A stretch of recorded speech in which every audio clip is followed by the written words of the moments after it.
chicos? ¿Cómo están? Bien, con frío acá con el Sí. horno nomás. ¿Sí? ¿Han leído algo? Sí, algo estaba viendo, profe. Estaba algo acá bicachoneando, como diríamos nosotros acá. Bueno, está bien.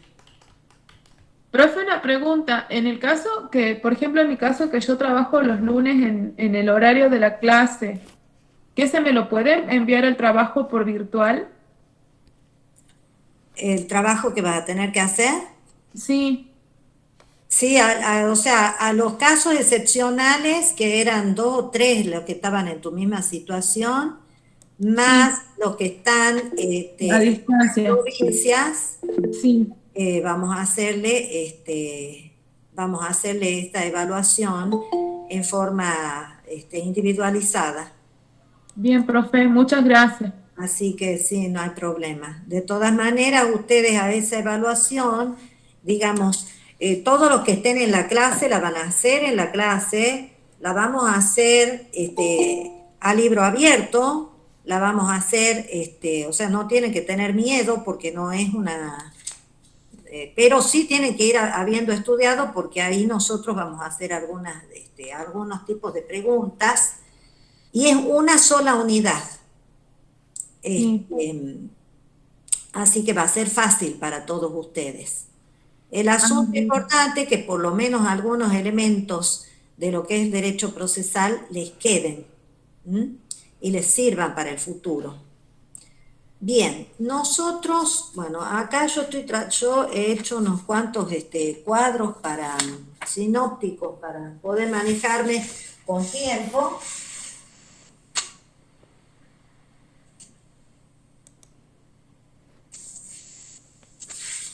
Algunos cuadritos más o menos como para irme manejando con tiempo. Nosotros habíamos quedado la clase pasada habíamos visto quiénes entonces estaban, quiénes podían estar en un juicio, a quién podemos llevar a juicio, a quién no podemos llevar a un juicio, quién puede accionar, y habíamos visto cómo era la organización de la justicia, digamos, la organización judiciaria. Habíamos visto quiénes eran los magistrados en los distintos periodos históricos y quiénes eran los jueces.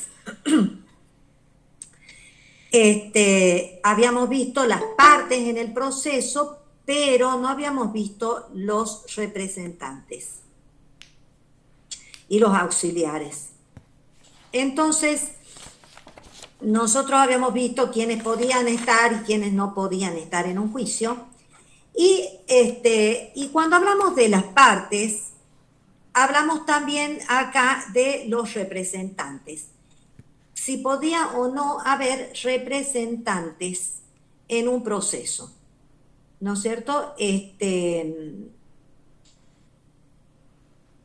Bien, ¿y quiénes serían representantes? Representantes son aquellos que pueden ejercer en nombre de otra persona los actos jurídicos.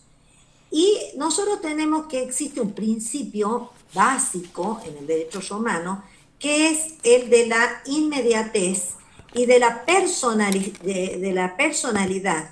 O sea, eran actos como personalísimos, o sea, sí o sí en el derecho romano antiguo las partes tenían que estar presentes para que exista un proceso, lo cual nos está diciendo que no era posible que exista una representación, sobre todo en el procedimiento de las acciones de la ley. En el procedimiento formulario, bueno, yo les había hablado de que había habido una evolución. En la época más primitiva se rige por el sistema de las acciones de la ley, es un sistema procesal. Luego aparece otra forma de procedimiento que siempre va a tener una etapa en donde coexistan ambos sistemas, que es el procedimiento formulario. Y luego vendrá el procedimiento cognitorio o extraordinario. ¿Cuál es la cuestión acá con respecto a los representantes? En los primeros casos que habíamos visto, todos los que están acá han estado en la primera clase, la clase del día lunes. salvo quienes, ¿o Yo no? no, profe. Yo no, profe. Bueno, eran dos. Bueno, yo no puedo volver hacia atrás porque si no, no alcanza el tiempo, pero nosotros habíamos dicho, lo que estamos hablando ahora es el derecho procesal, es decir, estamos refiriendo a la situación que se plantea cuando las partes entran en conflicto respecto de sus propios, de la protección de sus propios derechos. Entonces, necesitan acudir a una instancia judicial para que alguien dirima y solucione esta cuestión, los problemas de ellos. Porque habíamos hablado de que toda la época más primitiva existió la venganza privada y bueno, y eso fue luego evolucionando hacia un sistema de composición entre las partes y finalmente empieza a intervenir el Estado a través de procedimientos. O sea, los procedimientos son normas respecto de las formas que se deben cumplir para poder hacer efectivo a través de la justicia el cumplimiento, ¿no es cierto?, de las obligaciones entre las partes y hacer efectivo la protección y el respeto de los derechos también de las partes. Entonces, de eso es lo que estamos hablando. Bien, nosotros habíamos hecho un esquema y habíamos dicho que tengo lejos bueno, no es lejos en realidad, pero bueno, habíamos hecho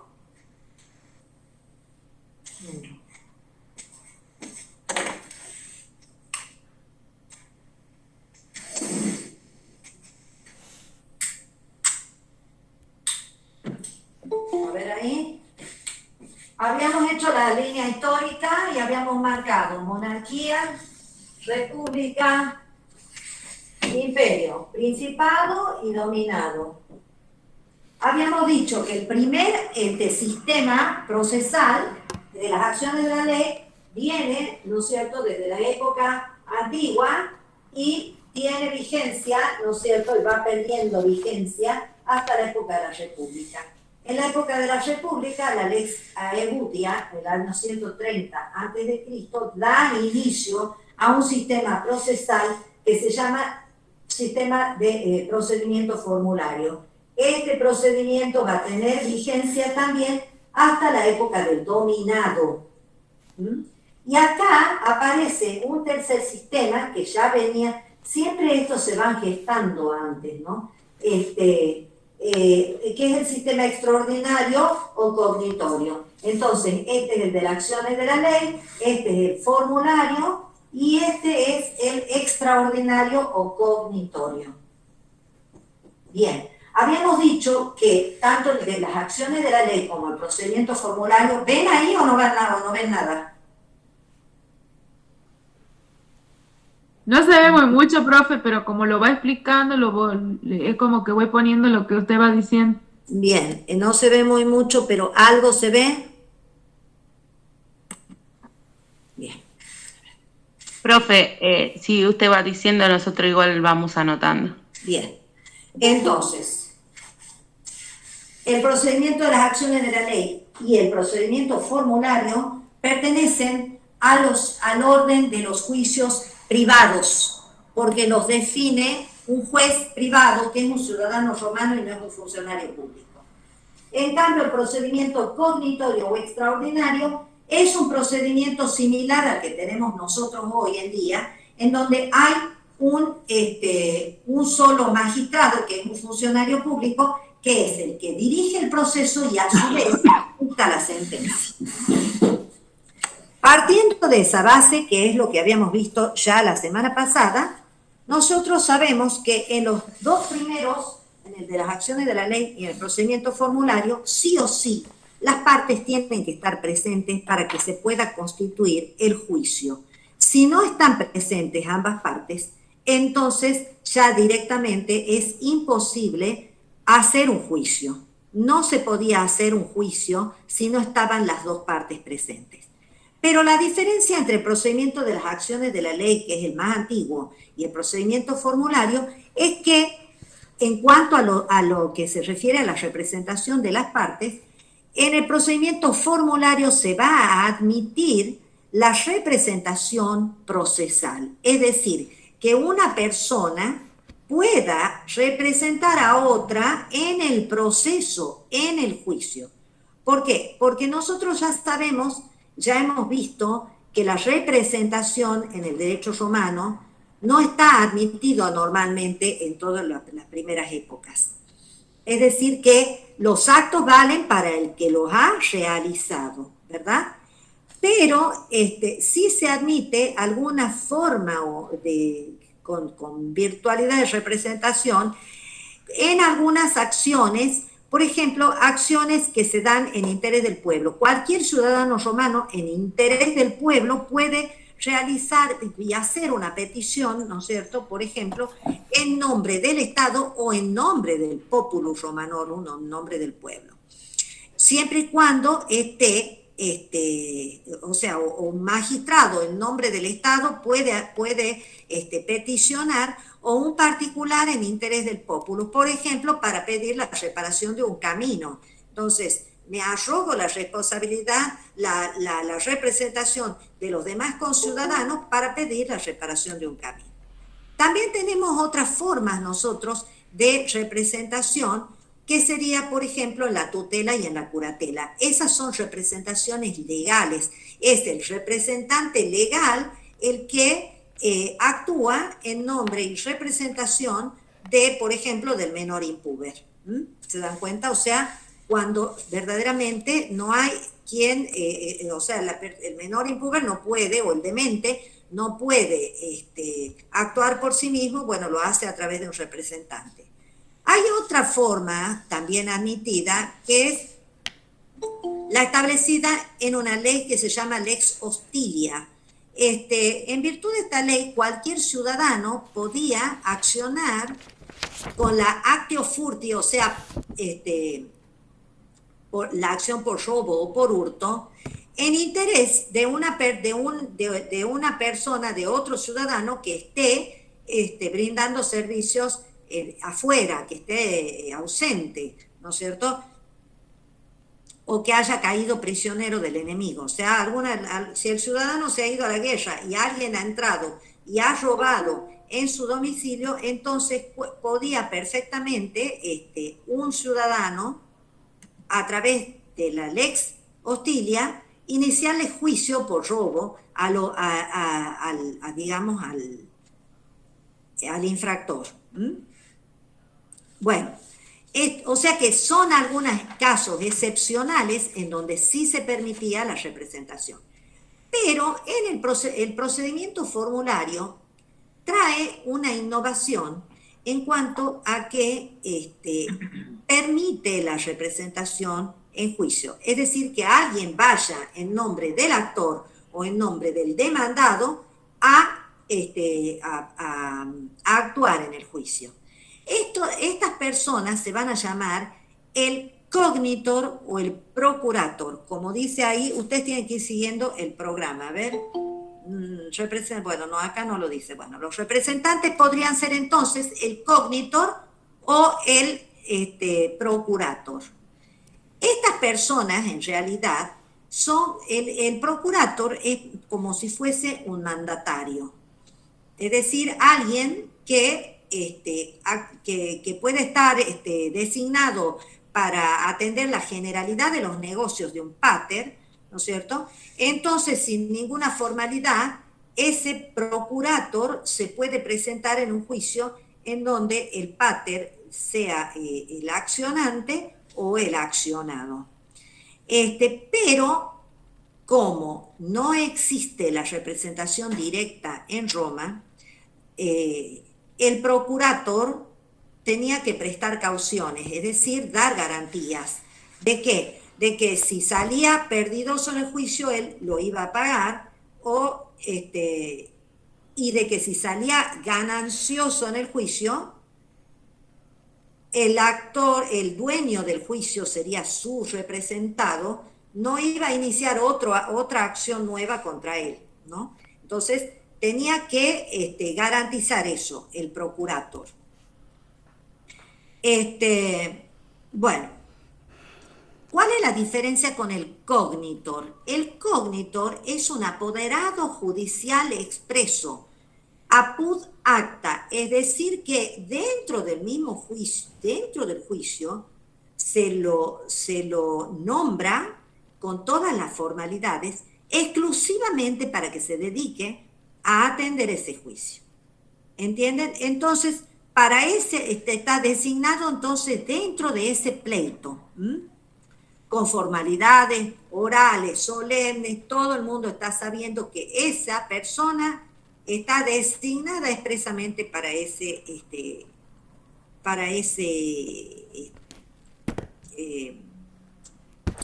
Juicio. para cumplir, claro. Entonces, ¿qué pasa acá? La representación, no sé si ustedes han estudiado ya el tema de la representación directa o de la representación indirecta. Representación directa es lo que tenemos nosotros hoy en día cuando entregamos poder a un abogado, por ejemplo. Entonces yo en el juicio me presento y digo, yo, ¿no es cierto?, la carrera abogada de la matrícula, en nombre y representación por poder número tal, ¿no es cierto?, pido y acciono y digo todo, hablo en nombre mío. Pero los efectos jurídicos se producen directamente en cabeza de mi representado. O si yo voy a comprar una propiedad con poder, yo estoy apoderado, yo firmo, ¿no es cierto?, y en el poder aparece que yo estoy siendo la que firmo, la que me presento y la que realizo el acto, pero eso no significa que la propiedad va a ser para mí, sino que la propiedad sale directamente a nombre de la persona que me ha dado el poder. Eso es lo que se llama representación directa y es lo que nosotros conocemos actualmente. Pero ese sistema de representación no era admitido en el derecho romano antiguo y tampoco lo fue totalmente en el derecho romano de los últimos tiempos. ¿Cuál era el sistema? El sistema era que el que representaba, entonces ese era el que se obligaba a sí mismo y los efectos jurídicos se producían sobre sí mismo, de tal manera que lo que había que hacer con posterioridad era ceder las acciones que le competían a esa persona para que el verdadero titular, el verdadero dueño, pueda ejecutar y pueda luego, ¿no es cierto?, tener la cosa en su poder si lo que se pretendía era reivindicar una cosa, ¿no es cierto? Entonces, por eso es que el cognitor, si bien yo lo designo para este juicio, los efectos jurídicos se dan en él. O sea que la sentencia se va a dictar contra el cognitor. El cognitor va a quedar obligado a cumplir con la sentencia. Ahora, si el cognitor gana, va a ser el cognitor a favor de quien se debe cumplir la sentencia. De tal manera, entonces, que no sé si me comprenden. Entonces, si el cognitor, o sea, yo soy el cognitor, yo inicio el juicio, entonces los efectos jurídicos se dan sobre mí, pero en realidad el asunto no es mío, es de la persona a quien yo represento. Entonces, para que, si yo gano el pleito, a mí el accionado me tiene que pagar a mí, y yo tomo la propiedad de la cosa sobre la cual me han pagado. Entonces yo tendré que garantizarle a el dueño verdadero del juicio que la cosa se la paso y que si yo he ganado el juicio, ¿no es cierto?, él va a tener acceso justamente a la ganancia. No sé si me puedo explicar. ¿Se entiende? Sí. Bueno. Sí, profe. Sí, profe. O sea, que es una representación indirecta. Entonces, los efectos se producen en mí y yo tengo que traspasarle las acciones al verdadero dueño del juicio. ¿Comprenden? Bueno, esa sería la diferencia entre el procurador y el cognitor. Pero lo importante de aquí es que en el procedimiento formulario se permite ya hacerse representar, aunque sea en forma indirecta, por estas personas. Bueno, aparte de ellos, existían auxiliares de justicia. ¿Quiénes eran? ¿Quiénes eran los oradores? ¿Quiénes eran los oradores? Eran aquellas personas que por su buen manejo, el manejo de su elocuencia, eran contratadas por las partes para que ellos sean los que peroren la causa, es decir, para los que ellos hablen, porque los procedimientos eran orales. Entonces no todas las personas se pueden expresar con facilidad y no todas las personas pueden lograr la convicción de los demás. Entonces el orador es una persona que maneja hábilmente las palabras, es elocuente, es fino en las disquisiciones, en las apreciaciones, y aparte puede manejar perfectamente digamos, producir la convicción en las personas que van a, ya sea en el juez o en el tribunal, que ellos pretendan convencer. Yo tengo que convencer, para lo cual entonces tengo que manejar la dialéctica, la oratoria, ¿me entienden? Entonces, esas son las personas que se contrataban y que se llamaban oradores. En realidad, Cicerón era un orador, ¿verdad? Pero tenía conocimientos también jurídicos. ¿Quiénes eran los abogados? El advocati era la persona que tenía conocimientos jurídicos y no necesariamente era un orador. Entonces, por eso se llaman auxiliares, porque en esas épocas antiguas existía el que peroraba la causa, o sea, que hablaba en nombre de, y estando presente, por supuesto, la persona, y estaba el advocatus, que era el que lo asesoraba jurídicamente y les decía cuáles eran las acciones o la normativa que sería aplicable, y le daba el visto jurídico y el asesoramiento jurídico. Pero normalmente no participaba en el debate el abogado. Pero luego fueron, digamos, fundiéndose estas distintas prácticas, y a fines de la República, ustedes ya han estudiado que aparecen las primeras escuelas de derecho, y durante toda la primera etapa del Principado, esas escuelas jurídicas van formando abogados que a su vez van a ser los oradores, y que a su vez van a ser entonces los que van a empezar a asumir la defensa de las partes en los procesos.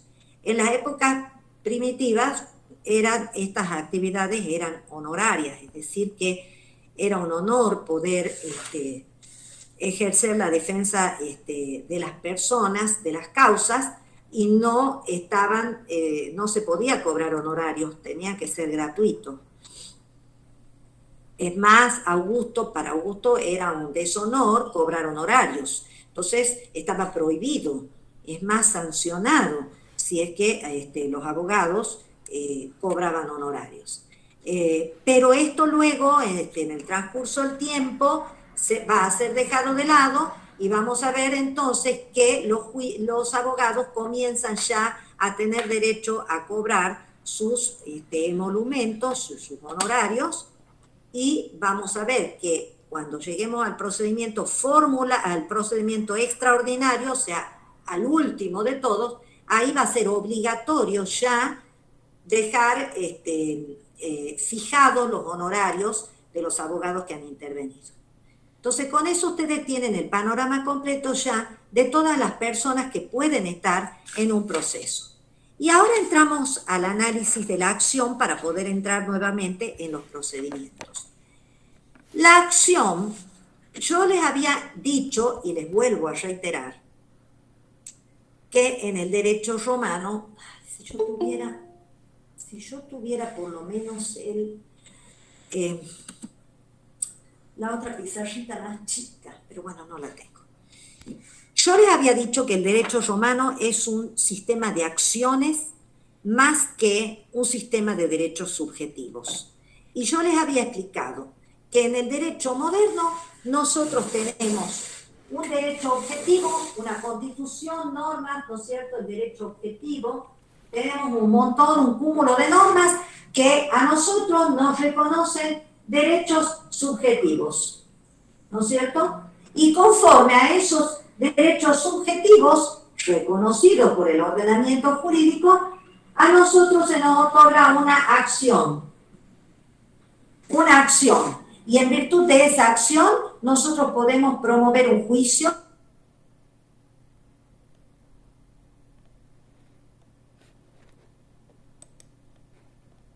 exactamente al revés. Yo les decía que para los romanos lo que hay son acciones. La actio. O sea, yo tengo una actio o no. Existen acciones. Ahora, si yo tengo acción, entonces yo sí tengo un derecho subjetivo. Y al tener derechos subjetivos reconocidos por acciones, se va conformando un derecho objetivo. ¿Esto qué es lo que significa? Significa que si yo tengo derechos, pero no tengo la acción, no lo puedo hacer valer en justicia el derecho. Por eso, como los romanos eran prácticos, ellos tenían que contar con una acción para poder recién entrar en un juicio. Y yo les había explicado en la clase pasada que actualmente pasa lo mismo en realidad cuando nosotros, si no tenemos el instrumento, si nosotros no podemos probar nuestro derecho, nosotros no lo podemos ejercer ante la justicia, o sea, podemos perder. O sea, nosotros por más, ¿podemos tener razón? Sí, podemos tener razón. Pero si nosotros no podemos probar nuestra razón, entonces no nos sirve de nada tener la razón, porque no podemos lograr una sentencia favorable, ¿no es cierto? Entonces, si yo tengo el comprobante de que yo he pagado, yo les daba el ejemplo ese la semana pasada, si yo tengo el comprobante de que yo he pagado la televisión, entonces sí puedo yo ir a la justicia y decirle que la Casa Barbieri no me ha entregado el televisor y exigir la entrega del televisor. Pero si yo pretendo ir a la justicia sin tener la factura porque la he perdido, entonces no tengo, puedo tener derechos, sí, pero si yo no tengo el instrumento que acredita que yo realmente he pagado, entonces yo directamente no tengo acción. Equivale a que no tengo derecho, porque a mí ningún juez le va a obligar a Barbieri que me entregue una televisión si yo no le presento la factura. ¿Se dan cuenta? Es lo mismo. Entonces, si no tengo acción, no tengo derecho. ¿Mm? Bien. Entonces, ¿qué era la acción? La acción viene de actio, que vendrían a ser las vías de hecho, que la actio es el agere, el hacer. ¿Mm? Entonces, implicaba el cumplimiento de ciertas diligencias que le permitan obtener la protección del Estado. ¿Mm? Entonces la actio era la representación pública que se hacía ante todos, ¿no es cierto? En las épocas más primitivas era como un agere, era el agere, la actio, era la representación de un rito que manifestaba o quería mostrar, ¿no es cierto?, los gestos, ¿no es cierto?, de defensa del derecho propio. Por eso es que ellos lo hacían actuado, lo hacían ritual, lo hacían con palabras solemnes. Entonces, esa actuación, ¿no es cierto?, lo que hacía era tratar de mostrar que lo que se quería era defender el derecho propio, que el Estado reconozca mi derecho. Bien, entonces, nosotros tenemos dos significaciones de acción, dos significaciones. Una significación formal, como acto de inicio de un proceso. El primer acto de inicio de un proceso es una demanda, ¿verdad? Es un papel donde yo digo, fulano de tal, me presento y pido, vengo a demandar por daño y perjuicio a fulanito, por el monto de tantos pesos, en virtud de tales hechos y en virtud de tal derecho pido tal. Eso es una demanda, eso es una acción en sentido formal, ¿comprenden? Es el primer acto de inicio de un proceso. Ahora, una acción en un sentido material vendría a ser lo que los romanos dijeron, que es la facultad o poder de exigir del Estado, ¿no es cierto?, la protección jurídica.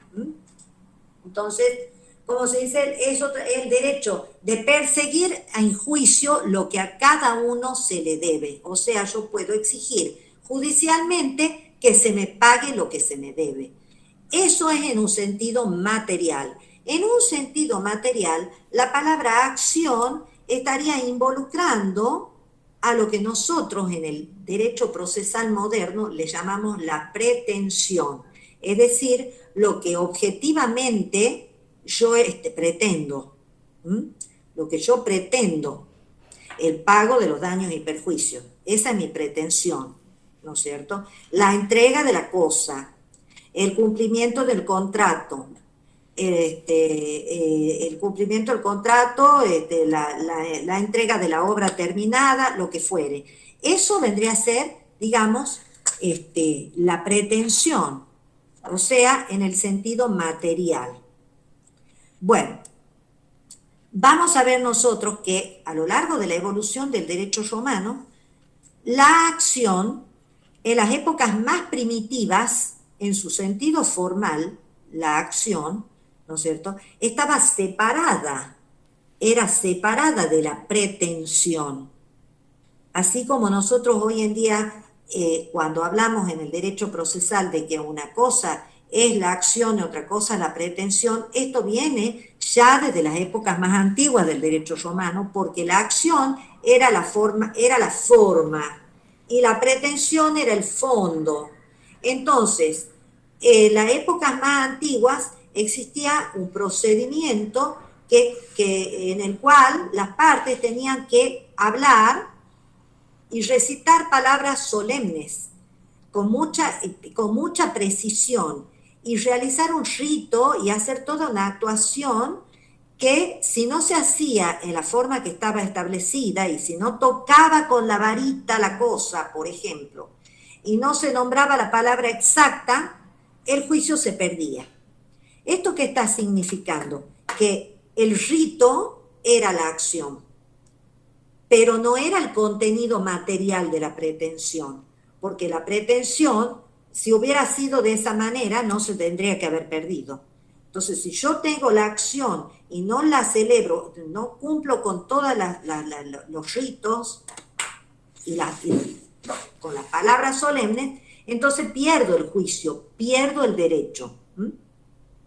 Así que en las épocas primitivas, la acción estaba separada, digamos, de la pretensión, del derecho subjetivo. El derecho subjetivo se pretendía hacer valer, pero si se lo hacía valer mal, se perdía. Bien, pero cuando aparece el sistema formulario, entonces ya sí empezamos ya a compenetrar la acción en la fórmula con el derecho subjetivo. Bien. No sé si hasta acá se entiende, porque esto por ahí muchas veces les resulta complicado. La clasificación de las acciones no se las voy a dar yo, ustedes las van a estudiar directamente del libro, porque si no, yo no voy a tener tiempo de poder explicar los distintos procedimientos, que es lo que más me importa hacer ahora. Pero sí les puedo decir en concreto que las clasificaciones tienen importancia. ¿En qué sentido? En el sentido de que la clasificación de las acciones se dan según distintos aspectos y tienen importancia porque en todos los casos que vamos a estudiar nosotros a partir de ahora, todo lo que va a ser la parte especial del derecho romano, cuando nosotros empezamos a analizar los derechos reales, los derechos de obligaciones, los contratos, los delitos, todo eso está en cada una de las instituciones que analicemos, están munidas de una acción. Entonces, si yo hablo de la propiedad, tengo una acción de carácter real, porque es una acción que está referida a la protección de esa relación de la persona con la cosa. Ahora, si yo tengo estudio un contrato, entonces, ¿qué es lo que vamos a ver acá? Hay un contrato, entonces las partes están obligadas, cada una de las partes tiene una obligación, y por lo tanto cada una de esas partes va a tener una acción que le va a permitir exigir el cumplimiento de la prestación de la contraparte. Esas van a ser acciones in personam, las otras serían acciones in rem y estas serían in personam, es decir, son acciones de carácter personal u obligacionales. Pero también vamos a analizar distintos tipos de acciones. ¿Se entiende el tema de la acción? ¿O no se entiende? Sí. O sea, Sí, doctora, sí, se entiende.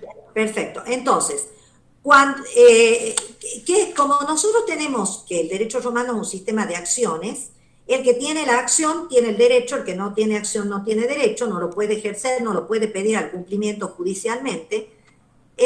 Vamos a ver que ha habido toda una evolución, porque en el sistema antiguo, que regía a una comunidad primitiva, que era de carácter agrícola, ganadero, digamos, era una aldea, digamos, primitiva, por eso se entendían, porque tenían la misma forma, la misma idiosincrasia, las mismas religiosidad, y entonces podían expresar las fórmulas y las palabras mágicas esas porque respondían a su idiosincrasia y todos entre ellos se comprendían. Pero nosotros habíamos visto que en la época de la República se produce la gran expansión de Roma, y empiezan a entrar en contacto con otros pueblos y todo. Y entonces se hace necesario empezar a modificar y a encontrar soluciones a situaciones que no estaban contempladas en el derecho civil. Y por lo tanto, entonces, aparecen los pretores, que son los que van a ir amoldando ese derecho a las nuevas situaciones, y ellos lo que van a hacer es otorgar acciones, crear acciones nuevas.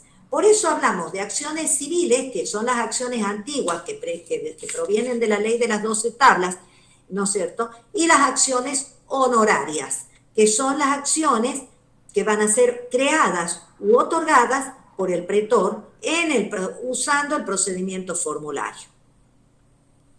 Bien, y ya después vamos a ver cuáles son ese tipo de acciones que han ido creando los pretores.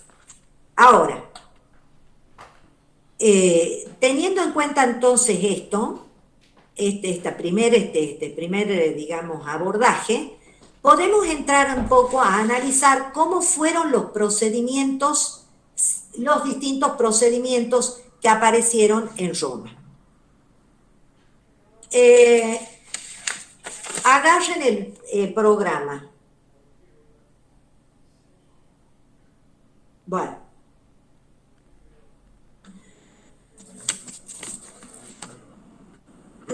El punto 7, extinción de las acciones, no es necesario que lo estudien, no le vamos a pedir, ¿no?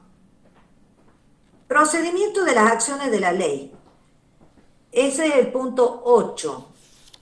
Instancia in iure en las acciones de la ley, sí, pero después ustedes tienen el análisis de cada una de las acciones, el punto 1, 2 y 3, eso no va.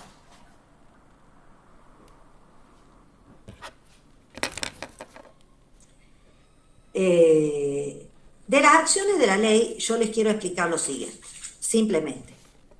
El procedimiento más antiguo en Roma se llama procedimiento de las acciones de la ley. De aquí nosotros vamos a tomar simplemente los conceptos básicos. ¿Qué eran estos procedimientos? ¿Cómo eran? ¿No es cierto? Las características genéricas. Y vamos a sacar también dos conceptos importantes que son los tipos de, de efectos. Los efectos declarativos y los efectos ejecutivos.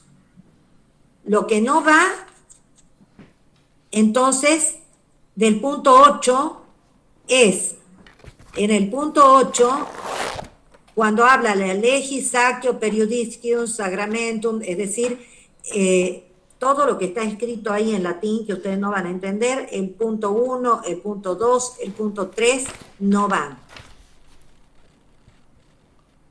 Del procedimiento de las acciones de la ley solamente ustedes van a decir las generalidades. ¿Cómo era? Era un procedimiento ritual. Fórmulas habladas, orales, ¿no es cierto? Se producía, se realizaba, era un juicio que se realizaba en el foro, ¿no es cierto? En días, obviamente, días fastos, o sea, días en donde sí se podía actuar en justicia, ¿no es cierto? Y tenía las siguientes características. El procedimiento estaba dividido en dos etapas. En una primera etapa actuaba el magistrado para prepararlo al juicio, que yo ya les había explicado que en la época de la monarquía era el rex, y luego fueron los cónsules, y luego fueron los pretores. Bien, él lo que hacía era preparar el juicio. Entonces, ¿qué pasaba en esa primera instancia? Se presentaba la persona que quería pedir la acción, el derecho, le decía, quiero una acción porque quiero reclamar la entrega de la vaca que me han robado, qué sé yo. O sea, se presentaba ante el magistrado y tenía que traerlo al demandado. Sí o sí tenía que traerlo al demandado, porque si no lo traía al demandado, el magistrado no podía abrir el juicio. No podía. ¿Entienden? Entonces, ¿cómo lo traía?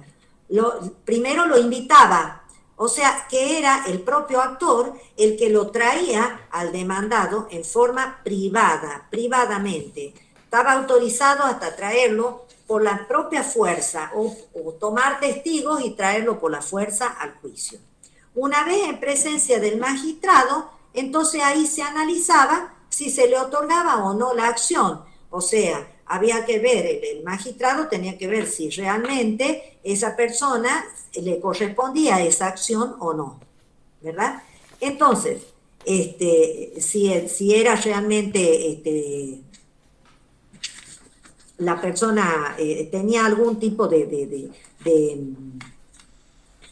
digamos, no era un menor de edad, o sea, una persona que tenga la capacidad para poder presentarse a exigir, tenía que ser un pater familia, etcétera, porque solamente estos juicios se producían entre ciudadanos romanos y dentro de Roma, porque eran juicios exclusivamente de ciudadanos romanos.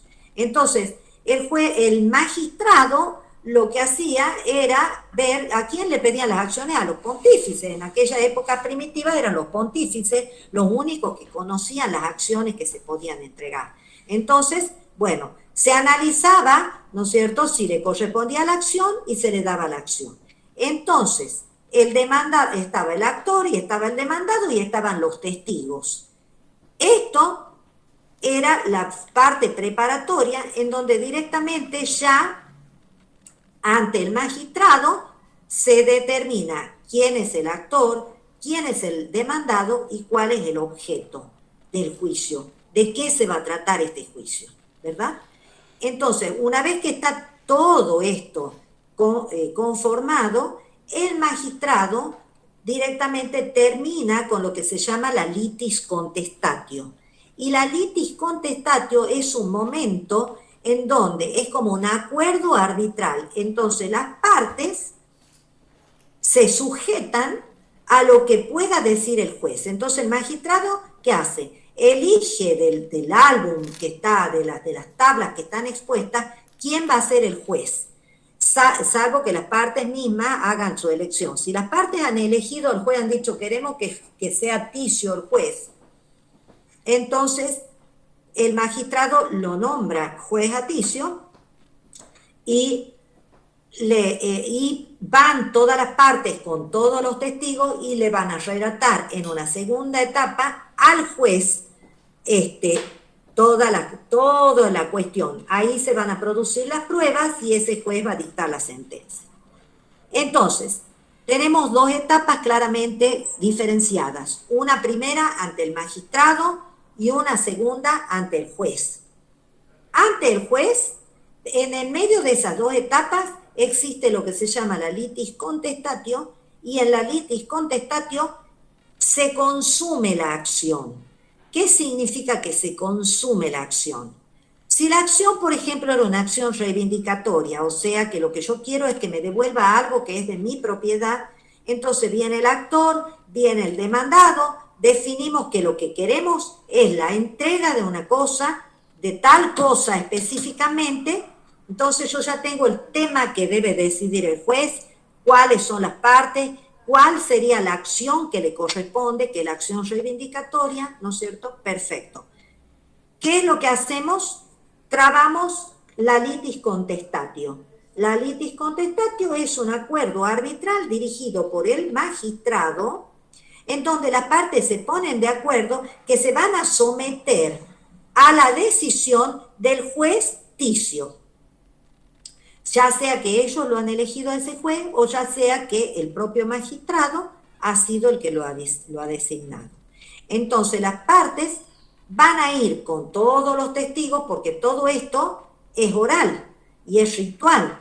Entonces se tienen que presentar ante el juez designado las partes, los testigos, y contarle al juez todo lo que ha ocurrido en la primera etapa, en la etapa in iure. Entonces va a hablar el actor, le va a decir qué es lo que quiere, el demandado va a decir lo que quiere, ¿no es cierto? Y se van a presentar las pruebas. Cada parte va a aportar sus propias pruebas. Bien. Entonces el juez, ¿qué va a hacer? Va a analizar esas pruebas y va a dictar una sentencia. Esta sentencia es el sentir de ese ciudadano, es lo que a él le parece. Es decir, que por lo tanto, como no es un funcionario público, sino que es un ciudadano romano, esa sentencia no tiene derecho a ser apelada, ¿verdad? Y el juez aparte se tiene que regir conforme a la acción que se le ha remitido. Entonces, el juez se tiene que amoldar al derecho que debe aplicar a la acción, según la acción que está por juzgar ahí. Si es la acción reivindicatoria, entonces deberá verificar que se cumplan todos los recaudos legales para hacer lugar o no hacer lugar. Esto, digamos, en términos muy genéricos, el procedimiento de las acciones de la ley. Pero las acciones de la ley eran acciones específicamente. Había tres acciones, ¿no es cierto? Una era por apuesta sacramental, la otra por postulación de un juez o de un árbitro, ¿no es cierto? Y la otra por condicionamiento. Entonces, estas acciones tenían por finalidad declarar un derecho. O sea, que nosotros estamos ante una situación en donde no sabemos quién tiene razón y lo que pretendemos es que el juez diga Juancito tiene razón y por lo tanto queda condenado Pedrito. Porque lo que hace el juez es dilucidar a quién le corresponde el derecho. Esas son las acciones declarativas. Esto es importante porque en el derecho moderno nosotros también tenemos acciones que son de carácter declarativo y acciones que son, o juicios de carácter ejecutivo. Entonces, las acciones declarativas tienden a declarar un derecho y por lo tanto a decir quién tiene razón, a quién le corresponde el derecho. Pero existían dos acciones muy importantes que vienen desde la época muy antigua, que son la manu siniectio, ¿no es cierto? Y la actio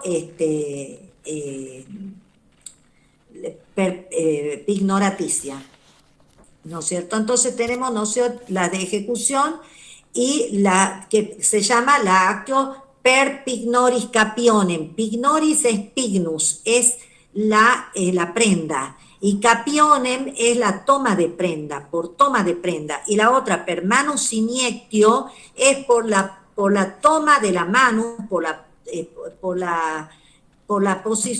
toma del prisionero del deudor. Entonces tenemos dos acciones que son de carácter ejecutivo y que se dan solamente para los casos en donde ya sabemos quién tiene razón y a quién le corresponde el derecho, o ya sabemos quién ha sido condenado en un juicio, que debe a su vez, que debe pagar, que debe cumplir y que no ha cumplido. Entonces esas son las acciones ejecutivas.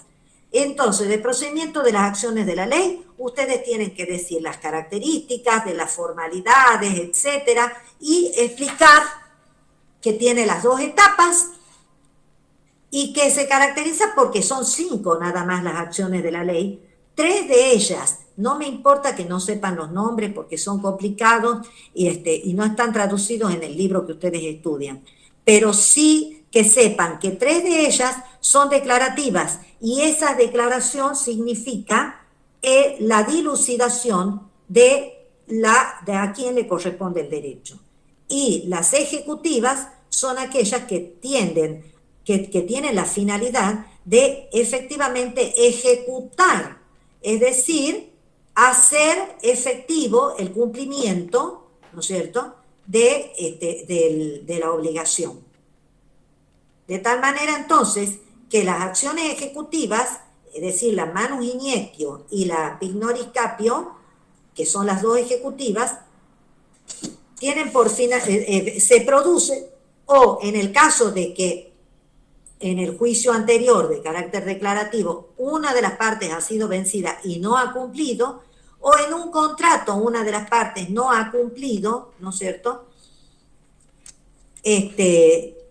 o directamente ha sido vencida en el juicio, o se ha allanado y ha reconocido el derecho, o sea, es un confessus, es una persona que se ha presentado en el juicio y ha confesado que efectivamente es culpable y es deudor.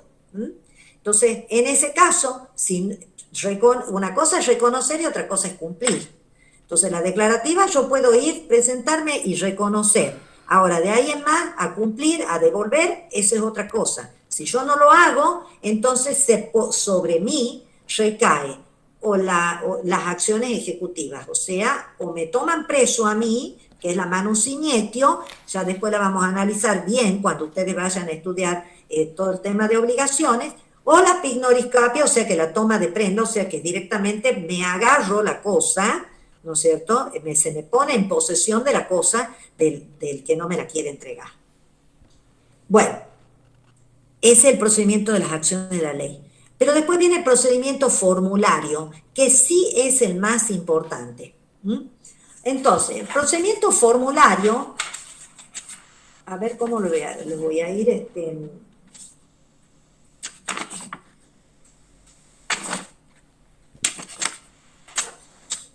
Bueno, del procedimiento formulario también es un procedimiento de carácter privado. Ustedes se dan cuenta que el procedimiento de las acciones de la ley es de carácter privado, porque si bien aparece un funcionario público que es el que dirige el proceso, ¿no es cierto?, eso no significa que él lo decida. Quien decide es un juez y el juez es un ciudadano romano.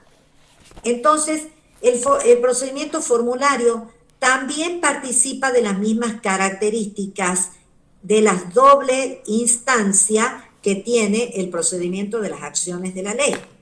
Es decir, hay una etapa in iure ante el magistrado y una etapa in judicium o apud judicem, que se llama así, que es ante el juez. Y también el juez es un juez privado.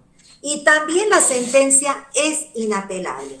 O sea que son juicios de carácter privado.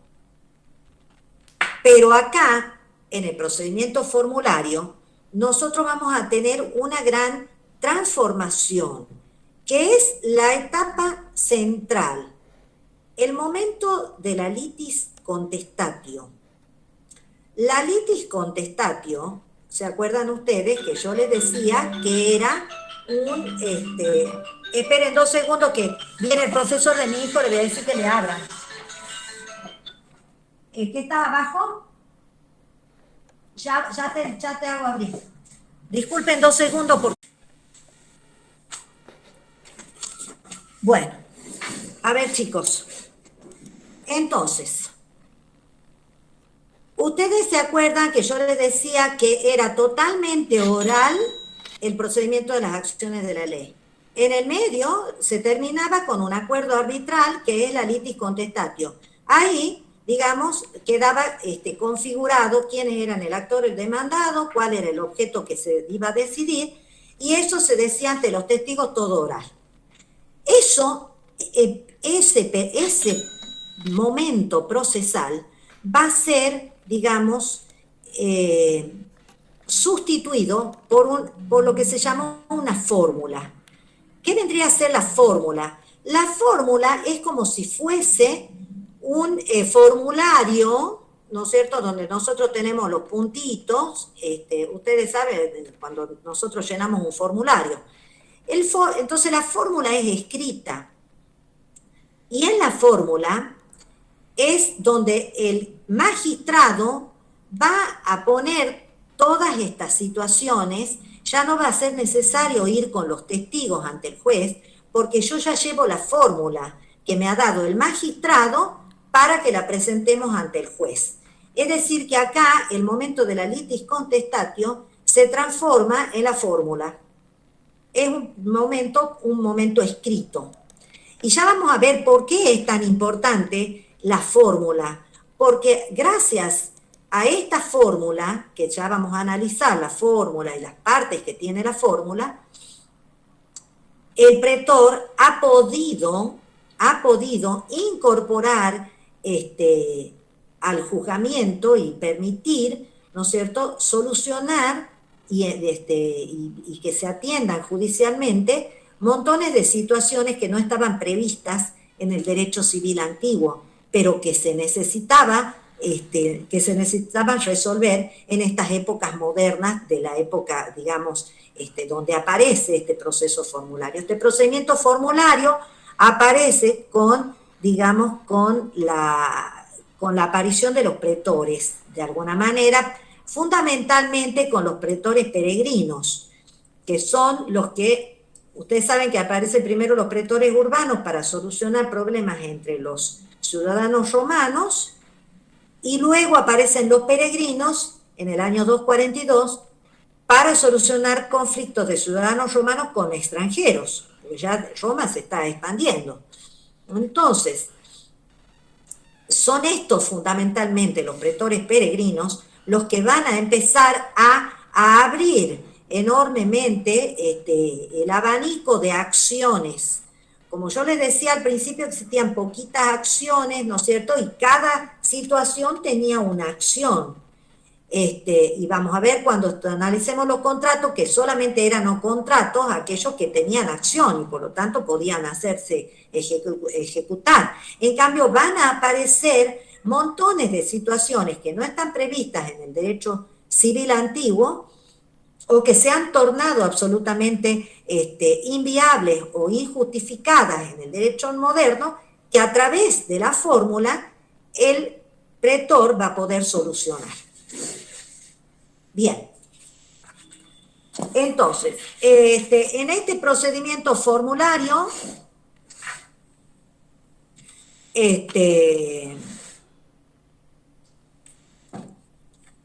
en este procedimiento formulario decimos que la primera transformación es la fórmula, la incorporación de la fórmula, que es un instrumento escrito. Entonces, el magistrado, tiene también dos etapas exactamente igual, en donde necesariamente deben estar presentes las partes, pero yo ya les conté a ustedes que en el procedimiento formulario se va a permitir la actuación del procurator y del cognitor, cosa que no ocurría en el periodo de las acciones de la ley. Bien, y en esa fórmula el magistrado le va a mandar al juez, le va a dar las instrucciones al juez de cómo va a tener que decidir.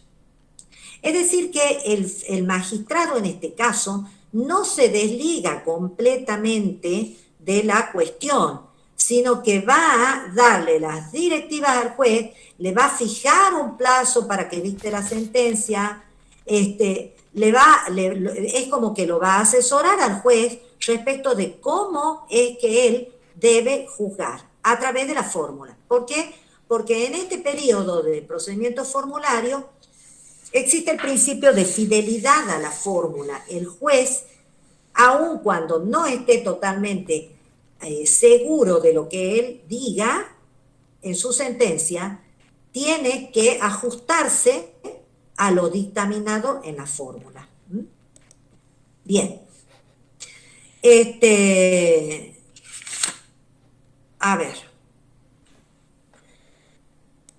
Este momento de la litis contestatio, este momento es tan importante, se da tanto en el procedimiento de las acciones de la ley como en el procedimiento formulario a través de la fórmula, tiene efectos muy importantes. ¿Cuál es el efecto? Se extingue, se consume la acción, ¿no es cierto? Entonces, de tal manera que una vez que llegamos a la litis contestatio, esa misma acción no se puede volver a repetir, ¿verdad? Esto es una cuestión muy importante porque es un antecedente de lo que nosotros, del principio, en realidad ellos sientan el principio non bis in idem, es decir, que no podemos volver a sentenciar sobre algo que ya se ha resuelto, sobre algo que ya está determinado, como sería la cosa juzgada. Por eso es importante este antecedente. Entonces, se consume la acción, de tal manera que si yo tengo una acción reivindicatoria, o sea, para que me devuelvan la propiedad de un fondo, del fondo corneliano, ¿no es cierto? Y yo ya he llegado a la litis contestatio, ahí se consumió totalmente la acción. No puedo volver a entablar una acción contra la misma persona por reivindicación del fondo corneliano. Pero acá se produce una novación. ¿Qué es una novación? La transformación de una obligación en otra. Entonces, yo acciono por el fondo corneliano y entonces la otra parte se presenta a contradecirme, ¿verdad? Pero esa acción queda extinguida totalmente, como yo les explicaba recién. Ahora surge en este mismo momento una nueva acción, una nueva obligación, que es la obligación de acatar la sentencia del juez al que vamos a ir ahora a analizar esta situación. ¿Comprenden? Entonces, se consume la acción y se produce y se innova, o sea, se surge o nace una nueva obligación. Se consume la anterior y nace una nueva obligación que consiste en sujetarse las partes a la sentencia del juez. Bien. Y se extingue entonces la acción anterior. Y aparte se fija específicamente sobre qué, o sea, el tema decidendum, cuál es la cuestión sobre la que hay que decidir. Perfecto. Bien, ahora, ¿qué es lo que pasa entonces en la segunda etapa? En la segunda etapa del procedimiento formulario, el juez va a tomar las pruebas, va a recibir todas las pruebas, las va a analizar a las pruebas las pruebas importantes va a ser muy importante la prueba de confesión, va a ser muy importante la prueba testimonial, ¿verdad? Pero la carga de la prueba está en las partes. Es decir, que cada parte debe probar lo que cada una de ellas alega. Entonces, no es lo importante digamos, la actividad del juez. Es importante la actividad de las partes por el principio dispositivo, en virtud de las cuales cada una debe acreditar lo que pretende. Bien. Entonces, el juez va a recibir la fórmula, va a hacer comparecer las partes, a las partes las va a escuchar, ¿no es cierto? Siempre tienen que estar las dos, no existe el procedimiento en rebeldía. Si falta el actor, entonces directamente lo absuelve al demandado. Ahora, si falta el demandado, ¿no es cierto? En las épocas primeras, directamente se lo tenía por confesus, es decir, como que reconoce el derecho del actor. Pero en las épocas más tardías, solamente se le va a dar lugar y se le va a dar la razón al actor si ha creado y ha generado la convicción en el juez. Bueno, ya sabemos cuáles eran las pruebas que había, la prueba de confesión, la prueba de juramento, la prueba de testigos, ¿no es cierto? Los testigos no están obligados a declarar, pero pero el hecho de la incomparecencia ante el juicio era algo ignominioso para un ciudadano romano. Entonces era importante que se presenten porque si no podían tener sobre ellos recaer la tacha de infamia. Bueno, también se admitió la prueba documental, pero la prueba testimonial era más importante que la prueba testimonial, que la documental en estas épocas. Bueno, ahora bien, vamos a analizar el tema de la fórmula, porque acá ustedes, el programa les pide la fórmula. La fórmula, partes ordinarias y extraordinarias. Los efectos de la litis contestatio, que ya lo hemos hablado, ¿no es cierto? Y todo lo que, las distintas pruebas que podía producir. La fórmula, ¿no es cierto? Como yo les decía, es como un formulario y es como un plan o un programa que el magistrado le manda al juez. En esa fórmula, la fórmula tiene distintas partes. Así como nosotros en una demanda hoy en día ponemos una carátula en donde decimos juicio tal, número de expediente tal, dirigido al juez de la primera instancia, y ponemos el objeto, pido, inicio la demanda, ¿no es cierto? Después pongo el objeto, pongo los hechos, pongo el derecho, pongo la prueba, todo con una determinada forma. Bueno, la fórmula también establecía un cierto orden en la exposición del asunto hacia el juez. Entonces, lo primero que hacía la fórmula era designar al juez. Entonces decía, Ticio, sé el juez. Primera parte de la fórmula, la designación del juez. Luego, como ustedes les pide acá, las partes ordinarias y las partes extraordinarias. Las ordinarias son las que siempre tienen que estar. Entonces aparece la primera parte que se llama demonstratio. La primera parte era la exposición de los hechos. Entonces el juez en la demonstratio expone toda la situación. Después viene la intentio, que vendría a ser lo que nosotros llamamos hoy la pretensión. Es decir, ¿qué es lo que yo pretendo? ¿No es cierto? Pretendo la devolución, pretendo el cumplimiento, pretendo la entrega. Pero yo antes he puesto en la demonstratio cuál es la situación de donde proviene la cuestión. Ya lo vamos a analizar con un ejemplito que les voy a leer. Bueno, entonces viene la intentio, que es la pretensión jurídica, lo que se pretende. Y luego viene la condemnatio, es decir, la orden que da el magistrado al juez de que absuelva, si se prueba que lo que el actor dice es verdad, condene, o absuelva si no se prueba. O sea que si el juez ha considerado que se han probado los hechos de la demanda, entonces debe condenar al demandado, y de lo contrario lo debe absolver. Y en la condemnatio, ¿no es cierto?, eso es lo que hace el juez. Pero puede existir lo que se llama adjudicatio, o sea, adjudicación. Eso se da solamente en aquellos juicios en donde lo que se pretende es, por ejemplo, la división de la cosa común, o sea, una división de condominio, en donde adjudico la porción A uno y la porción B a otro. Eso es asignarle, ¿no es cierto?, el derecho que le corresponde a cada parte, en lugar de condenar o absolver.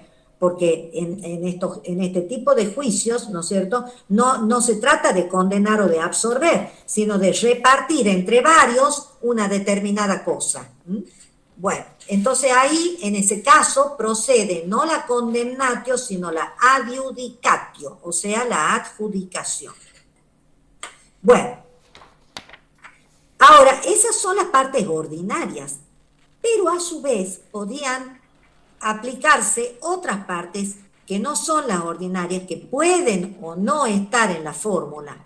A su vez, cada distinta situación daba lugar a una fórmula diferente. Pero bueno, las partes que no eran ordinarias, o sea, las partes extraordinarias, que podían estar o podían no estar, eran antes de todas, o sea, primero se designaba al juez, y después venía lo que se llamaba la praescriptio, o sea, lo que está previamente escrito o establecido. ¿Qué finalidad tenía? Parcializar o precisar a qué está referida la acción de que se trate. Ya les voy a dar un ejemplo. Y la otra parte extraordinaria era la exceptio, o sea, la excepción. Esto lo introduce el pretor a través... Porque, a ver, en los programas primitivos del procedimiento de las acciones de la ley, si una de las partes había demostrado, ¿no es cierto?, que había un incumplimiento de un contrato formal en donde una de las partes había jurado cumplir el contrato, ¿no es cierto?, directamente el juez condenaba, sin ningún tipo de posibilidad de que el demandado pueda alegar algo distinto. O sea, en el caso de que yo reconozco que sí hubo un contrato, que yo sí me obligué a cumplir ese contrato y que efectivamente no cumplí, ¿verdad? Entonces, en el procedimiento de las acciones de la ley se terminaba el juicio ahí. Yo tenía que iniciar otro juicio diferente para poder acreditar ante el juez de que yo en realidad no cumplí porque había sido amenazado de muerte, por ejemplo. Esa posibilidad no estaba en el procedimiento de las acciones de la ley. En cambio, sí se introduce a través del procedimiento del formulario, a través de lo que se llama la exceptio, es decir, la excepción. Ustedes van a ver que en el derecho moderno nosotros tenemos la posibilidad de oponer excepciones antes de contestar la demanda, ¿verdad? O en el momento de la contestación de demanda, antes de hacer la contestación, oponemos excepciones. Eso es lo que establecieron los pretores en este caso de la fórmula. Entonces, de esa manera se evita un posterior juicio como el que les decía anteriormente. Entonces, si Ticio había contratado con Gallo,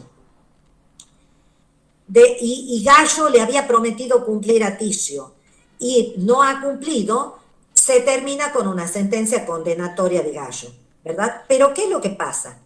Gallo tiene que iniciar un segundo juicio. En el procedimiento formulario, Gallo no tendrá que iniciar un segundo juicio. Ticio va a demandar a Gallo, pero Gallo va a oponer las excepciones. Por ejemplo, la excepción de dolo. Iba a decir, efectivamente, yo contraté, pero me vi obligado a contratar, mi voluntad fue viciada. ¿Por qué? ¿Por qué? Porque Ticio me tenía amenazado porque me decía que iba a matar a mi hijo si yo no contrataba con él. Entonces yo me tuve que obligar y tuve que aceptar hacer ese contrato, pero eso en realidad yo no he cumplido porque en verdad yo no tenía la voluntad de hacerlo, sino que me vi precisado para salvar la vida de mi hijo. ¿Entienden? Entonces yo en el mismo juicio puedo solucionar todo. Entonces el juez, ¿qué va a hacer? Le va a dar la orden el magistrado en la fórmula le va a decir, ¿no es cierto? Ticio C, el juez, ¿no es cierto? Si aparece que Ticio contrató con Gallo, Gallo se obligó al cumplimiento y no cumplió, ¿no es cierto? Condénalo. Salvo que Gallo pruebe que existió el vicio, que existió, ¿no es cierto?, un vicio en su voluntad y por lo tanto ha opuesto y aprobado el dolo o la intimación o la violencia de Ticio. ¿Entienden? Entonces, en ese caso, absuélvelo. ¿Se dan cuenta? Eso es una fórmula y esas son las partes de la fórmula. Conforme a esto, el pretor ha podido crear, a través del manejo de la fórmula, ha podido crear acciones y ha podido solucionar situaciones que antes no estaban previstas. Ya lo vamos a ver a eso. Le voy a leer un caso específico para que ustedes entiendan cómo es qué es esto de la fórmula, cómo es la fórmula que el pretor le manda al juez. Vamos a ver, ¿no es cierto?, un caso en donde vamos a ver un caso de incumplimiento de un contrato de alquiler. Y vamos a hacerla la fórmula con sus partes. La primera parte, la designación del juez. Que Ticio sea el juez, dice el magistrado, ¿no es cierto?, el pretor. Que Ticio sea el juez, la primera parte de la fórmula, porque está escrita la fórmula, ¿no? Y después empieza la fórmula. La praescriptio, ¿se acuerdan? La praescriptio no es una parte obligatoria, pero sí me ayuda a precisar y a limitar a dónde, qué es lo que yo quiero lograr. Por ejemplo, dice, en todo cuanto sea debido hasta hoy, ¿verdad?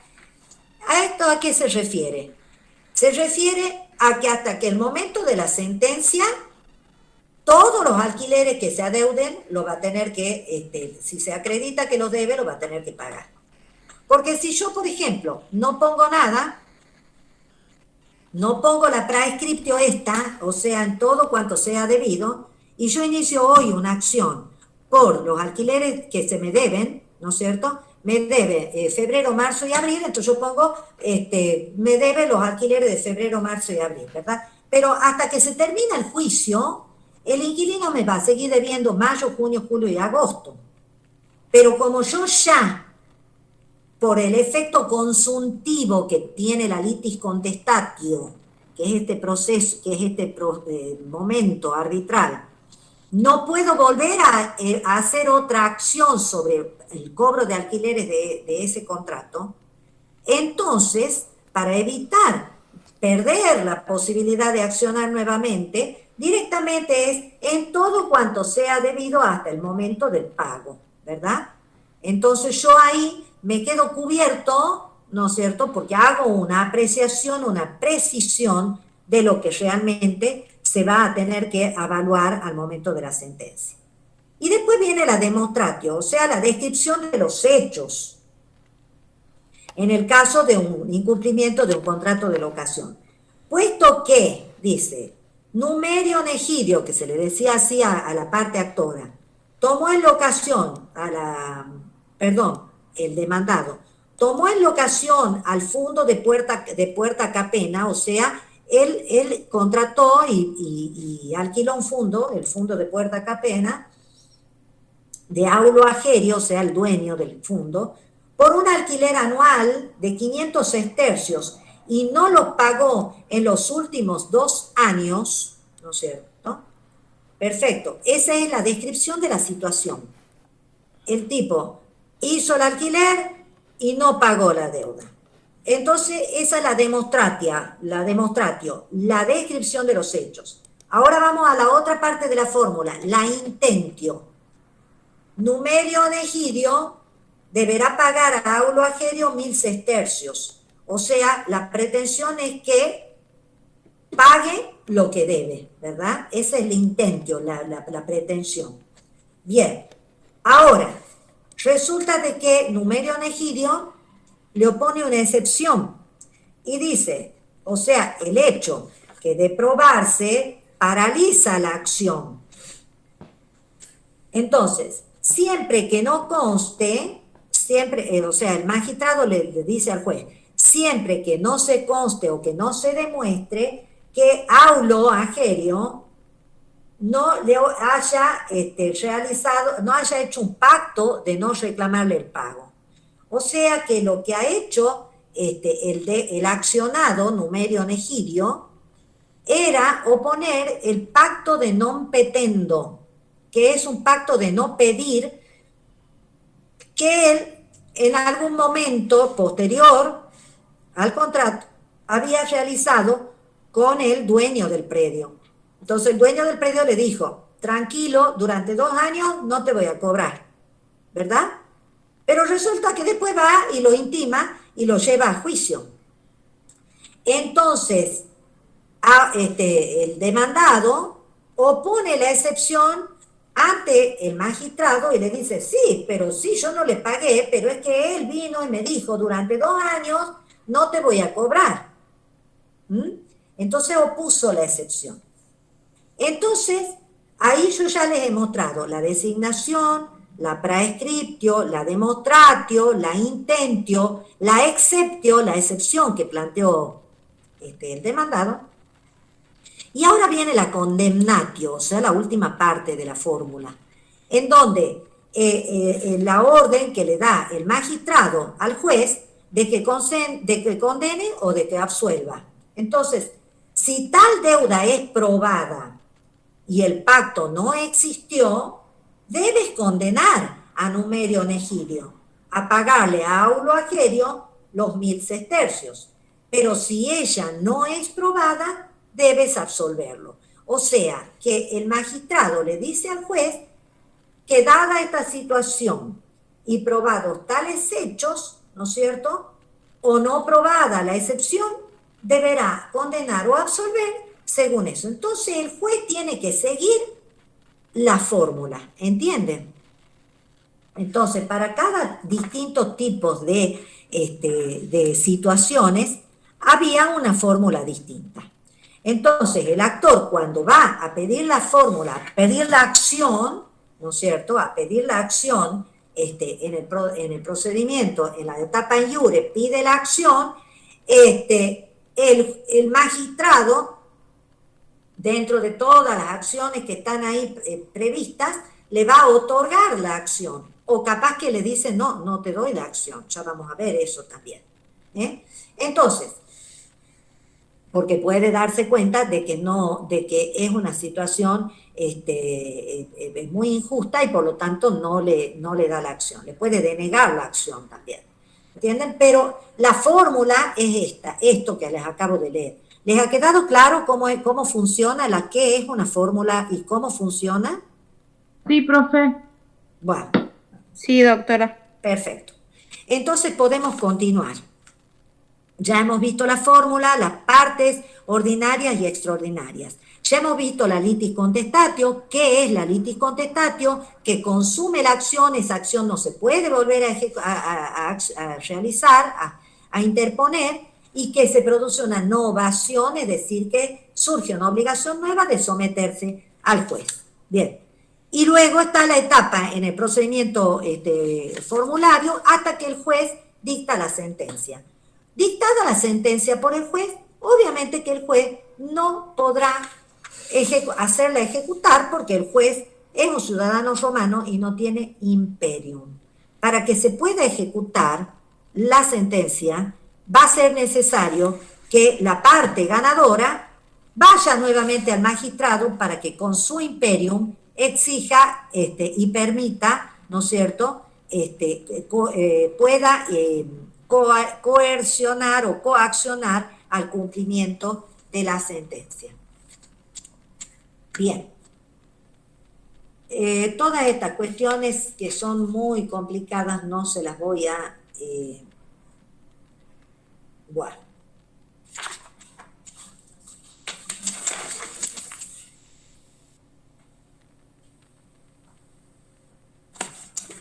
Bueno, entonces, ¿qué pasa con la sentencia? La sentencia, en realidad, no puede ser atacada porque no existe ningún recurso para atacar esa sentencia, ¿verdad? Pero esto no significa que si la sentencia es arbitraria, pues, no exista ninguna posibilidad de evitar, ¿no es cierto?, de que se aplique esa sentencia, ¿no es cierto? Entonces, nosotros podemos lograr que se ataque o no cumplir la sentencia por ser nula, ¿no es cierto?, o por haberse demostrado luego, ¿no es cierto?, en un otro juicio que el juez se ha dejado sobornar o que los testigos presentados han sido falsos, etc.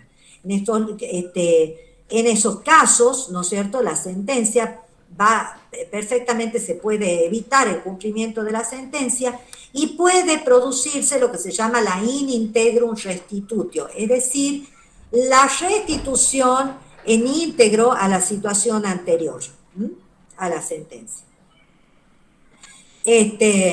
Bueno.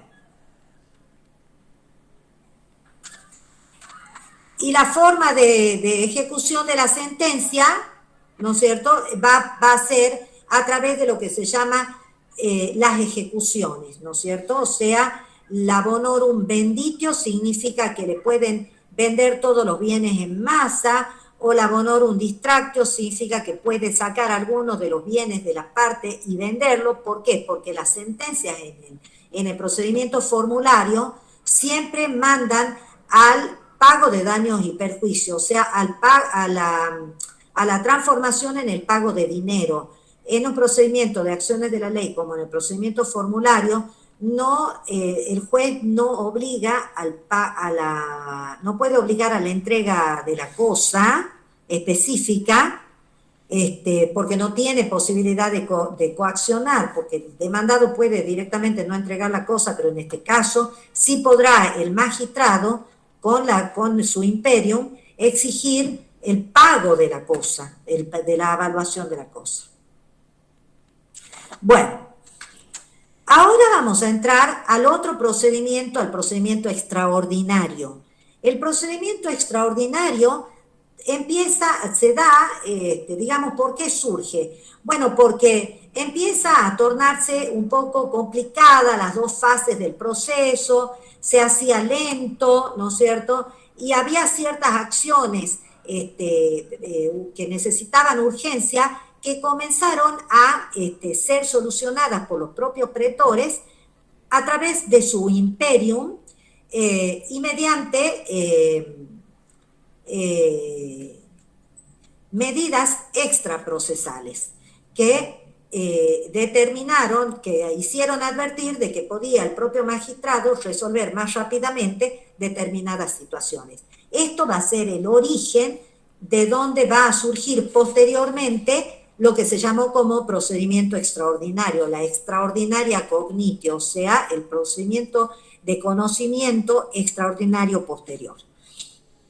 Bueno, este procedimiento que surge ya en la época del Principado como tal, pero que los pretores ya venían de alguna manera con su imperium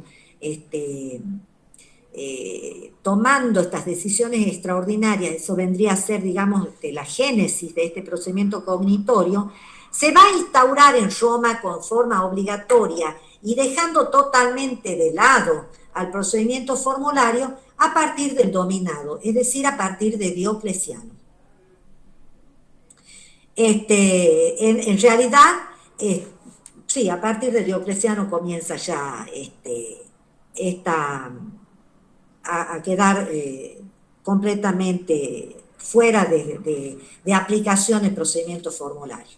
Bueno, ¿en qué consiste el procedimiento extraordinario? El procedimiento extraordinario es el procedimiento típico que nosotros conocemos hoy en día en nuestros tribunales, en donde nosotros iniciamos la demanda y todo el proceso es público, porque ya no tenemos dos etapas, sino que todo el juicio completo procede ante una sola persona, que es un funcionario público que va a ser el juez.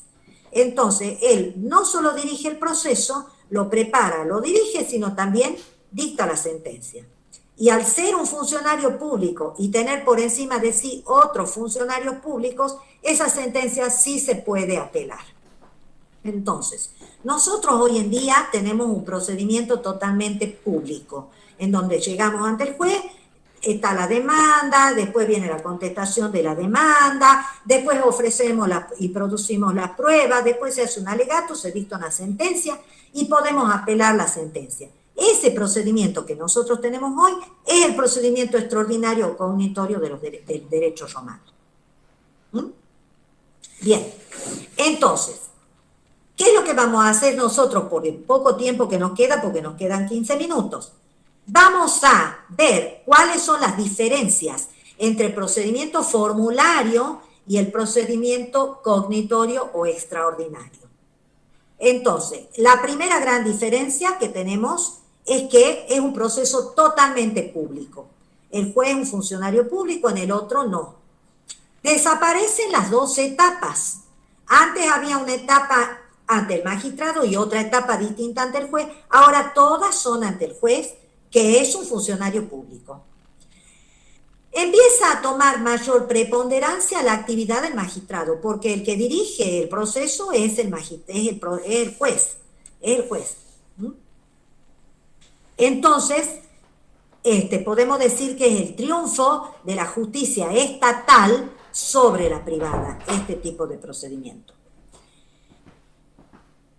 ¿Cómo se hace? La primera parte, lo que nosotros le llamábamos la in ius vocatio, o sea, la citación al juicio que se hacía en forma privada en los procesos anteriores, ahora la hace un oficial público. Tal como nosotros tenemos ahora un oficial público que va y lleva la cédula o el oficio y lo intima y a presentarse, ¿no es cierto?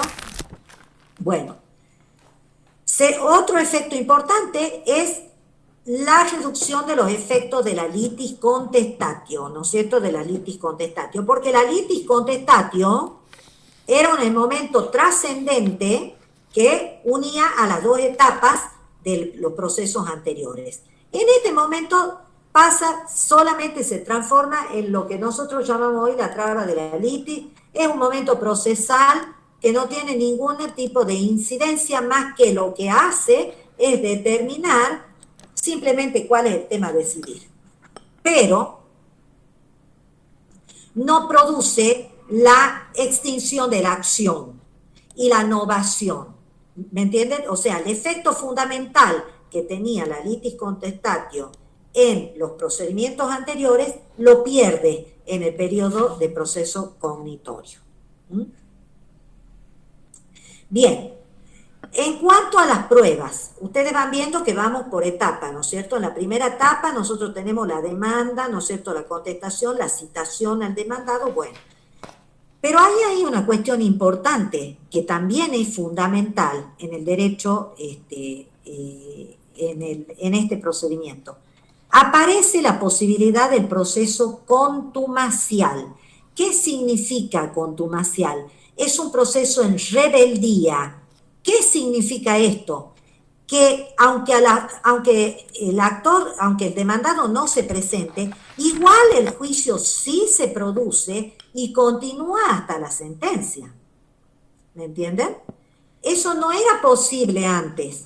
Si no estaba el actor y el demandado, las dos partes presentes, no había juicio. Ahora, en el procedimiento extraordinario, aparece lo que se llama la rebeldía, que significa que si no se presenta el actor, o si luego el demandado, o luego el actor abandona el juicio, el proceso continúa hasta el final. Si así lo pide, por ejemplo, el demandado, porque el demandado puede decir, no, yo quiero que siga hasta el final el juicio, si el otro lo abandonó, no me importa, continúa en rebeldía. En rebeldía significa eso, o sea, sin la presencia de las dos partes, o con la presencia de una sola de las partes. Entonces, vamos a ver cuál es otro efecto importante, la prueba. En la prueba comienza a tener mayor importancia la prueba del documento escrito, mucho más importante que la prueba testimonial. La prueba testimonial, inclusive, se limita, ¿no es cierto? El testigo único es un testigo que no va a tener, no tiene valor, ¿no es cierto? Testigo uno, testigo nulo, dicen. O sea que tiene que haber más de un testigo. Bueno, la prueba escrita comienza a tener mayor importancia y aparte surgen otros medios de prueba que no se usaban antes, como por ejemplo la presunción. La presunción es una apreciación que hace el juez teniendo en cuenta todos los elementos y analizando y uniendo, ¿no es cierto?, él llega a la conclusión de algo que no está expreso.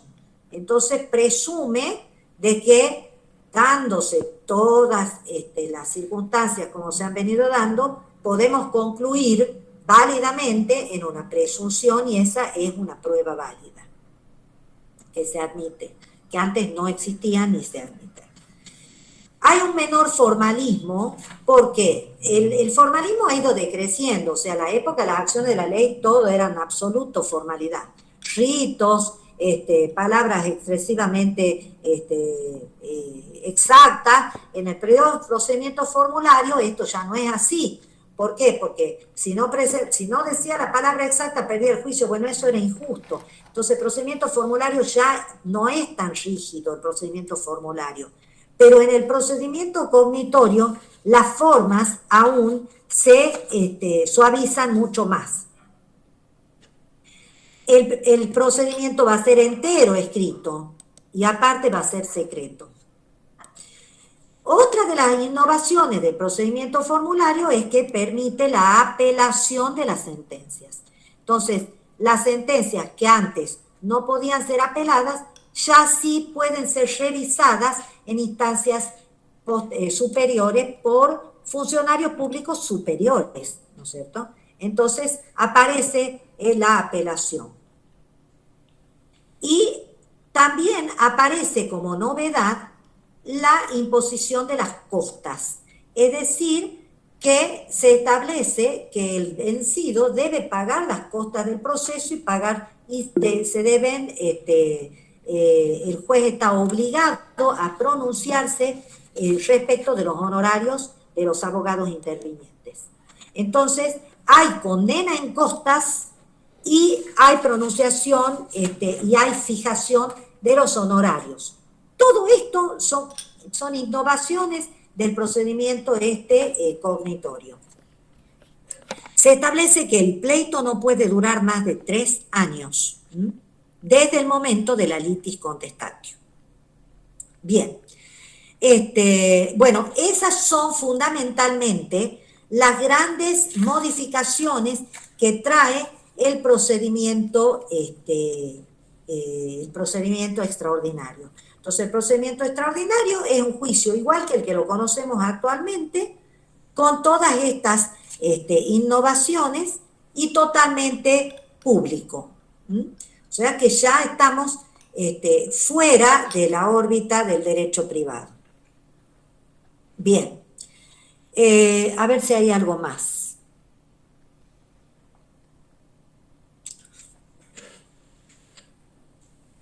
Bueno, hay otra cosa más que no les dije ahí. La supresión de la pecuniariedad de la condena. ¿Qué significa esto?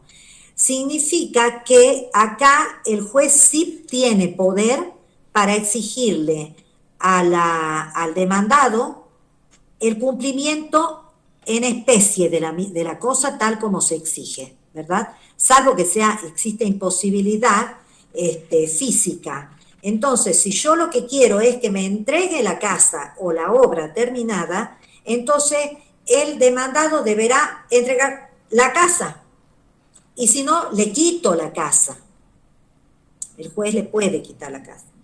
Eso no podía hacerse en el procedimiento formulario. Si el demandado no entregaba, había que evaluar y tenía que pagarla. Entonces, en este proceso ya sí se permite siempre y cuando sea esto factible. Obviamente que si no es factible, entonces sí se debe, la condena, ¿no es cierto?, se transforma en el pago de la evaluación respecto de la cosa, más los daños y perjuicios que sean necesarios. Bien. También es importante que el juez, obviamente, no es elegido por las partes, porque el juez es un funcionario público.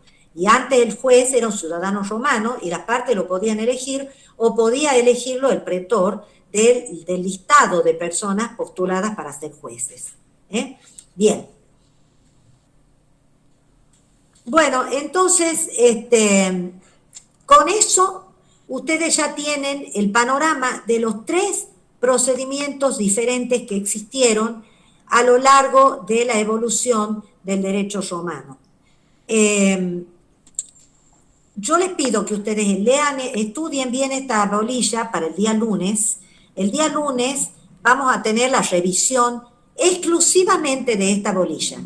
Todo el mundo tiene que llevar, es obligatoria la clase, porque yo voy a necesitar que todo el mundo firme, vamos a hacerlo por escrito y van a firmar todos los presentes, los ausentes se tienen por no está cumplido, es un requisito esencial para poder, es como si fuese un segundo parcial esto. Entonces, tienen que ir a la clase, tienen que rendir el examen que va a ser va a ser en grupo, a libro abierto, y lo vamos a conversar luego.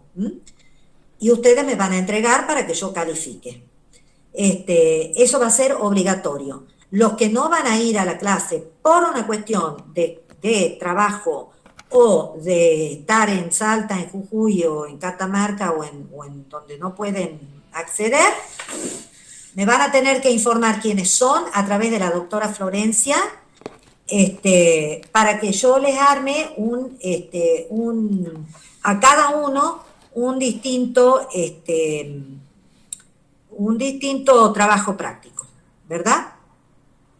Así que no tengan miedo, lo que sí hagan es leer, estudiar y si tienen dudas, me preguntan, porque las dudas las vamos a definir ahí, las vamos a dilucidar ahí. Vamos a hacer unos casos prácticos y ustedes van a aplicar lo que hemos estado viendo acá, lo van a aplicar en ese caso práctico que vamos a ver el día lunes.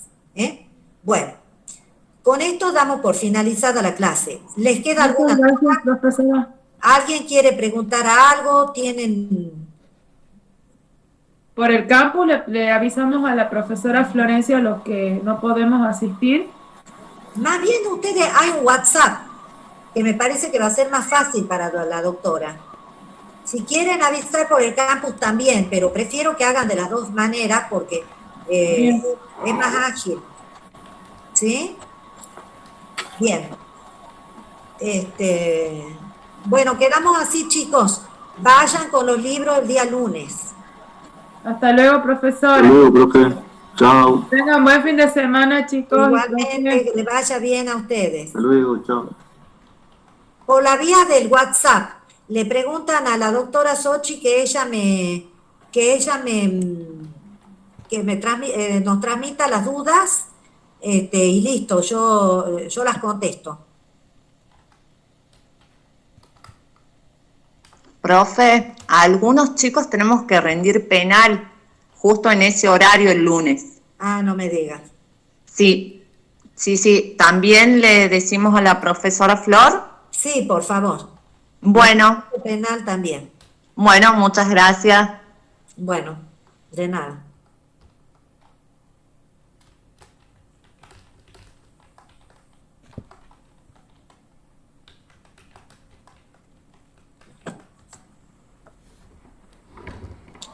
Chao, que les vaya muy bien.